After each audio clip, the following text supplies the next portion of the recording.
आज का अंश भजन संहिता 27 अध्याय वचन 1 से 14 है। हम एक साथ पढ़ेंगे। यहोवा परमेश्वर मेरी ज्योति और मेरा उद्धार है, मैं किससे डरूं? यहोवा मेरे जीवन का दृढ़ गढ़ ठहरा है, मैं किसका भय खाऊं? जब कुकर्मियों ने जो मुझे सताते और मुझी से बैर रखते थे, मुझे खा डालने के लिए मुझ पर चढ़ाई की, तब वे ही ठोकर खाकर गिर पड़े। चाहे सेना भी मेरे विरुद्ध छावनी डाले, तो भी मैं न डरूंगा। चाहे मेरे विरुद्ध लड़ाई ठन जाए, उस दशा में भी मैं हियाव बांधे निश्चिंत रहूंगा। एक वर मैंने यहोवा से मांगा है, उसी के यत्न में लगा रहूंगा, कि मैं जीवन भर यहोवा के भवन में रहने पाऊं, जिससे यहोवा की मनोहरता पर दृष्टि लगाए रहूं और उसके मंदिर में ध्यान किया करूं, क्योंकि वह तो मुझे विपत्ति के दिन में अपने मंडप में छिपा रखेगा। अपने तंबू के गुप्त स्थान में वह मुझे छिपा लेगा और चट्टान पर चढ़ाएगा। अब मेरा सिर मेरे चारों ओर के शत्रुओं से ऊंचा होगा, और मैं यहोवा के तंबू में जय जयकार के साथ बलिदान चढ़ाऊंगा और उसका भजन गाऊंगा। हे यहोवा, मेरा शब्द सुन, मैं पुकारता हूं, तू मुझ पर अनुग्रह कर और मुझे उत्तर दे। तूने कहा है, मेरे दर्शन के खोजी हो, इसलिए मेरा मन तुझसे कहता है, हे यहोवा, तेरे दर्शन का मैं खोजी रहूंगा। अपना मुख मुझसे न छिपा, अपने दास को क्रोध करके न हटा, तू मेरा सहायक बना है। हे मेरे उद्धार करने वाले परमेश्वर, मुझे त्याग न दे और मुझे छोड़ न दे। मेरे माता पिता ने तो मुझे छोड़ दिया है, परंतु यहोवा मुझे संभाल लेगा। हे यहोवा, अपने मार्ग में मेरी अगुवाई कर और मेरे द्रोहियों के कारण मुझको चौरस रास्ते पर ले चल। मुझको मेरे सताने वालों की इच्छा पर न छोड़, क्योंकि झूठे साक्षी जो उपद्रव करने की धुन में हैं, मेरे विरुद्ध उठे हैं। यदि मुझे विश्वास न होता कि जीवितों की पृथ्वी पर यहोवा की भलाई को देखूंगा, तो मैं मूर्छित हो जाता। यहोवा की बाट जोहता रह, हियाव बांध और तेरा हृदय दृढ़ रहे। हाँ, यहोवा ही की बाट जोहता रह। आमीन। भजन संहिता को दो भागों में विभाजित किया जा सकता है, प्रार्थनापूर्ण भजन और स्तुतिपूर्ण भजन। भजन संहिता में हम अक्सर देखते हैं कि ये दो रूप एक ही भजन में मौजूद हैं। यदि हम अपने जीवन को देखें तो वास्तव में ये दोनों चीजें एक व्यक्ति के जीवन में प्रचुर मात्रा में मौजूद होती हैं। कभी कभी हम परमेश्वर से शिकायत करते हैं, हे परमेश्वर, आप ऐसा क्यों कर रहे हैं? और फिर थोड़ी देर बाद हम परमेश्वर को धन्यवाद देते हैं। एक व्यक्ति का जीवन ऐसा हो सकता है कि वह हे परमेश्वर मुझे बचाओ कहे और फिर स्तुति करे कि परमेश्वर ने उस पर बहुमूल्य अनुग्रह बरसाया है। इसलिए यह असामान्य नहीं है कि ये पहलू एक ही भजन में एक साथ दिखाई दें। जिस भजन संहिता 27 को हमने एक साथ देखा, उसमें भी दो पहलू एक साथ दिखाई दे रहे हैं। एक परमेश्वर के प्रति विश्वास और भरोसे का प्रकटीकरण है, और दूसरा परमेश्वर से हे परमेश्वर मेरी सहायता कीजिए की प्रार्थना और याचना है। पद 1 से 6 तक की सामग्री को देखते हुए यह स्पष्ट है कि शुरुआत से ही परमेश्वर के प्रति पूर्ण विश्वास के साथ स्वीकारोक्ति की जा रही है। पद 1 में, यहोवा परमेश्वर मेरी ज्योति और मेरा उद्धार है, मैं किससे डरूं? यहोवा मेरे जीवन का दृढ़ गढ़ ठहरा है, मैं किसका भय खाऊं? ऐसा कहते हुए यहोवा परमेश्वर के बारे में एक स्पष्ट विश्वास है। हे परमेश्वर, आप मेरी ज्योति, मेरा उद्धार और मेरे जीवन की शक्ति हैं। ऐसा कहते हुए वास्तव में परमेश्वर के अलावा कोई और नहीं है जिस पर मैं भरोसा कर सकूं। यदि मैं परमेश्वर पर भरोसा करूं तो मुझे किसी भी चीज से डरने की जरूरत नहीं है, ऐसा कहा जा रहा है। ऐसी सामग्री पद 6 तक लगातार दोहराई जाती है। भले ही कोई व्यक्ति मुझे नुकसान पहुंचाने आए, वह व्यक्ति ही नुकसान उठाएगा, और परमेश्वर वास्तव में साथ है और अनुग्रह बरसाता है। मैं इस तथ्य को स्पष्ट रूप से जानता हूं और इसका अनुभव किया है। ऐसा पद 1 से 6 तक कहा जा रहा है, लेकिन जबकि पद 1 से 6 तक ऐसा है, पद 7 से 13 तक इसके विपरीत परमेश्वर से तीव्र अनुरोधों से भरे हुए हैं। पद 7 में, हे यहोवा, मेरा शब्द सुन, मैं पुकारता हूं, तू मुझ पर अनुग्रह कर और मुझे उत्तर दे। ऐसा कहते हुए, हे परमेश्वर, मैं चिल्ला रहा हूं, कृपया मुझे सुने, ऐसा कहा जा रहा है। यदि हम उन सामग्रियों को ध्यान से देखें तो भले ही पहले यह कहा गया था कि कोई डर नहीं है, पद 7 से 13 तक हम यह महसूस कर सकते हैं कि क्या यह व्यक्ति थोड़ा डरा हुआ है। क्या यह कांप रहा है? क्या कहा जा रहा है? मैं तेरे दर्शन का खोजी हूं, ऐसा कहा जा रहा है। और पद 9 में, अपना मुख मुझसे न छिपा, अपने दास को क्रोध करके न हटा, ऐसा कहा जा रहा है। हे मेरे उद्धार करने वाले परमेश्वर, मुझे त्याग न दे और मुझे छोड़ न दे, ऐसा कहा जा रहा है।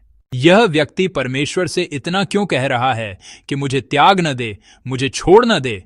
उस प्रश्न का समाधान पद 10 में होता है।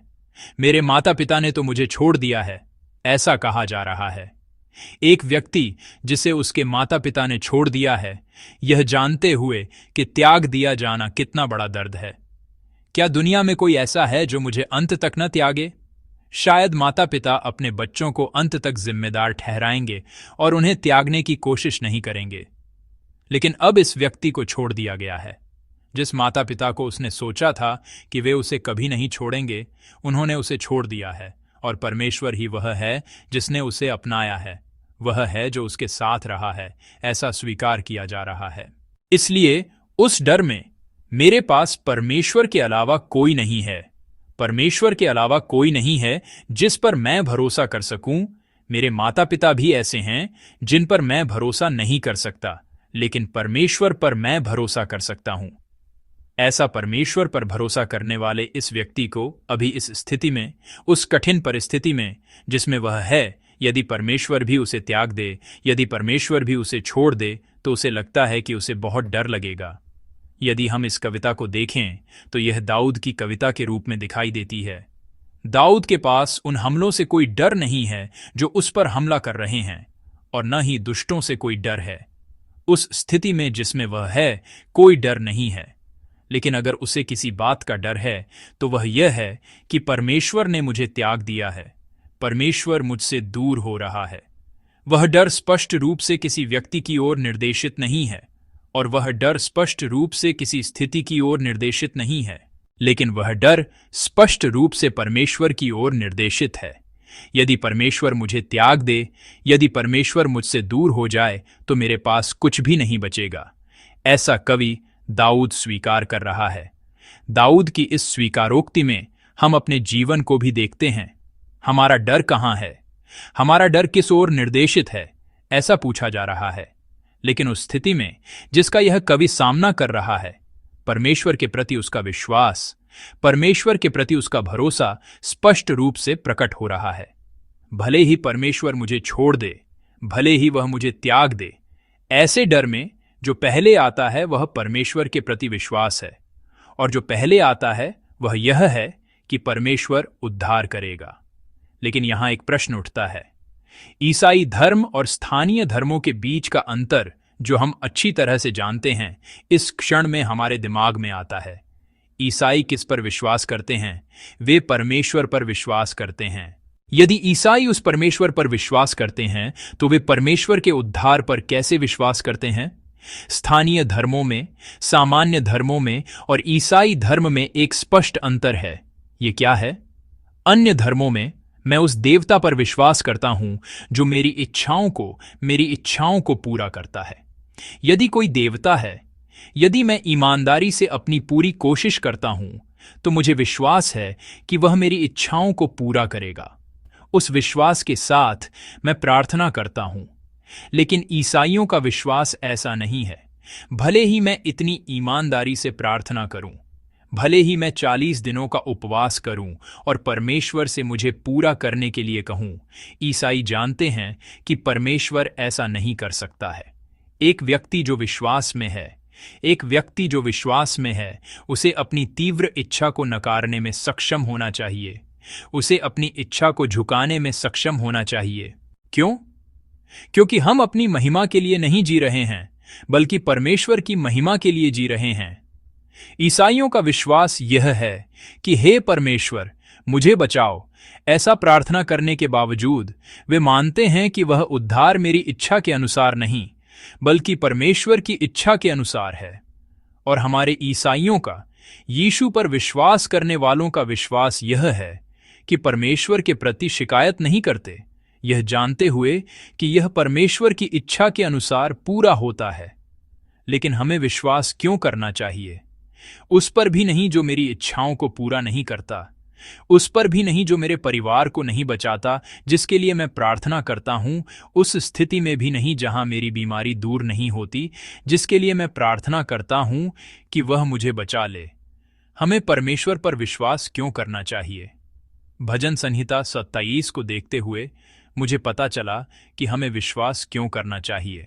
इस भजन के लेखक दाऊद परमेश्वर के प्रति आत्मविश्वास और भरोसे के साथ प्रार्थना कर रहे हैं, लेकिन वे प्रार्थना कर रहे हैं कि परमेश्वर उस स्थिति में उन्हें छोड़ न दे।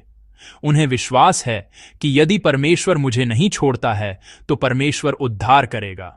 लेकिन उस उद्धार को दाऊद के जीवन को ध्यान से देखने पर हम यह नहीं कह सकते कि परमेश्वर ने हर बार दाऊद की प्रार्थना करने पर उसे बचाया।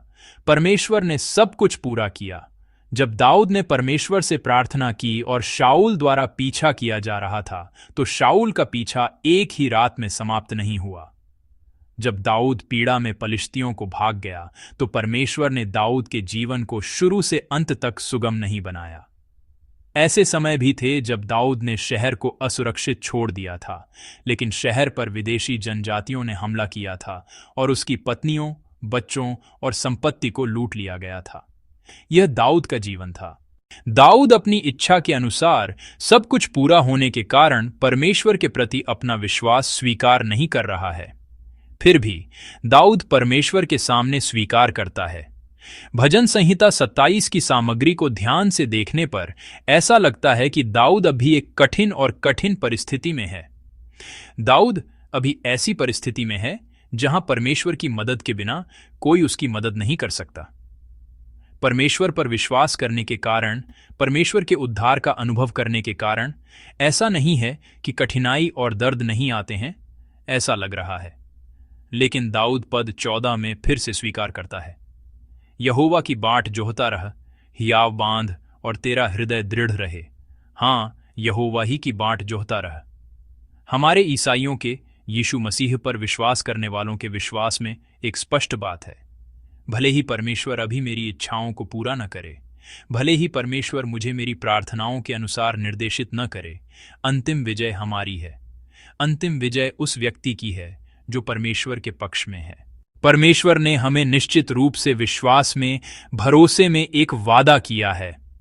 यह विश्वास और विश्वास है कि परमेश्वर हमें, जो परमेश्वर की महिमा के लिए परमेश्वर के पक्ष में खड़े हैं, अंतिम विजय देगा, न कि जो मैं अभी चाहता हूं।